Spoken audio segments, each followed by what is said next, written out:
इलाके में मूवमेंट की खबर काफ़ी दिनों से आ रही थी और हमने अपने सारे एजेंसीज़ के साथ और आर्मी ने अपने सर्वेलेंस डिवाइसेस और सोर्सेज की मदद से पूरे एरिया पे निगरानी रखी थी। 6 तारीख को हमें टेररिस्ट के मूवमेंट की एक सटीक खबर चीनीगाम इलाके में मिली और खबर मिलते ही 6 तारीख की 1500 बजे शाम तक कॉर्डन लग चुका था। 1600 बजे हमारे एक जवान ने 4 लोगों की फेरन में मूवमेंट देखी। इतनी गर्मी के समय में फेरन में मूवमेंट सस्पिशियस था और ये लगते ही हमने उन लोगों को चैलेंज किया और चैलेंज करते ही उन्होंने भारी फायरिंग शुरू कर दी, जिनमें उन्होंने AK-47 और हैंड ग्रेनेड का इस्तेमाल किया। इस फायरिंग का हमारे पार्टीज़ ने बखूबी उसका जवाब दिया, जिसके इसी एक्सचेंज ऑफ फायर में हमने अपने बहादुर सिपाही को भी खोया। 24 घंटे चले इस ऑपरेशन में 4 टेररिस्ट मारे गए। इन टेररिस्ट का नाम आपको DIG साहब पहले ही बता चुके हैं।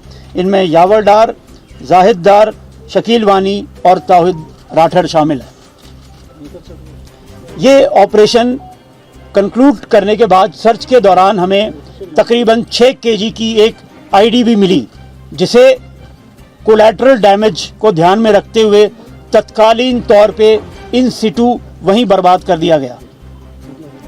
ये ऑपरेशन हम सारी एजेंसीज के बीच में कोऑर्डिनेशन को दर्शाता है और 4 टेररिस्ट का इस तरह से मारा जाना 1 सेक्टर के एरिया में और साउथ कश्मीर में टोटल 6 टेररिस्ट का मारा जाना हिजबुल मुजाहिदीन तंजीम के लिए एक बहुत बड़ा झटका है। मैं सारी एजेंसीज़ का और कश्मीर के अवाम का उनकी सहयोग के लिए हमेशा शुक्रगुजार हूं और आशा करता हूं कि इसी सहयोग से हम और सक्सेसफुल ऑपरेशन करेंगे और कश्मीर में शांति बहाली में आर्मी अपना इसी तरह से रोल निभाती रहेगी। Thank you. इससे पहले मैं आपको ऑपरेशन के बारे में ब्रीफ करूं। मैं लांस नायक प्रदीप कुमार नैन 1 पैरा SF इनको श्रद्धांजलि देना चाहूँगा, जिन्होंने ऑपरेशन मदरगांव में अपने अद्वितीय साहस का परिचय देते हुए वीरगति को प्राप्त किया। पिछले 2 महीने से भारतीय सेना और जम्मू एंड कश्मीर पुलिस साथ मिलकर HM का इस ग्रुप को ट्रैक कर रही थी, जो कि शोपियां और कुलगांव के बॉर्डर पे हरकत करता था।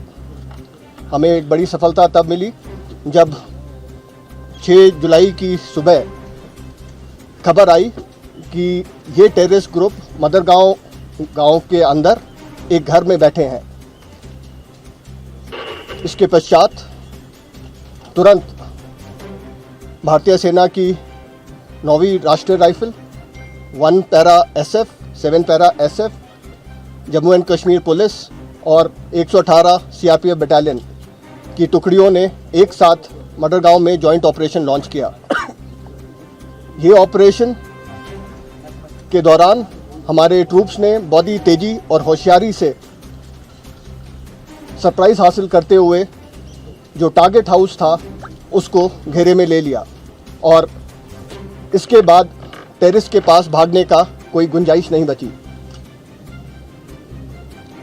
इसके बाद जितने भी सिविलियंस उस इलाके में थे उनको सेफ्टी से इवैक्यूएट किया गया और सुरक्षित स्थान पे ले जाया गया और तकरीबन 1300 आस पे जब हमारे जवान इस मकान में तलाशी ले रहे थे तो मकान के अंदर बने एक हाइड आउट के अंदर से टेररिस्ट ने अंधाधुंध फायरिंग शुरू कर दी।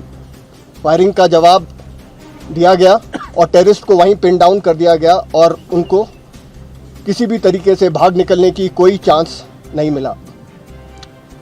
इसके बाद ये ऑपरेशन 24 घंटे से ऊपर चला और इसके अंदर हिजबुल मुजाहिदीन के 2 टेररिस्ट को मार गिराया, जिसमें आदिल हुसैन वानी जो कि एक टॉप HM के कमांडर हैं वो थे और ये काफ़ी समय से सक्रिय थे, जैसा आपको डीआईजी साहब ने बताया।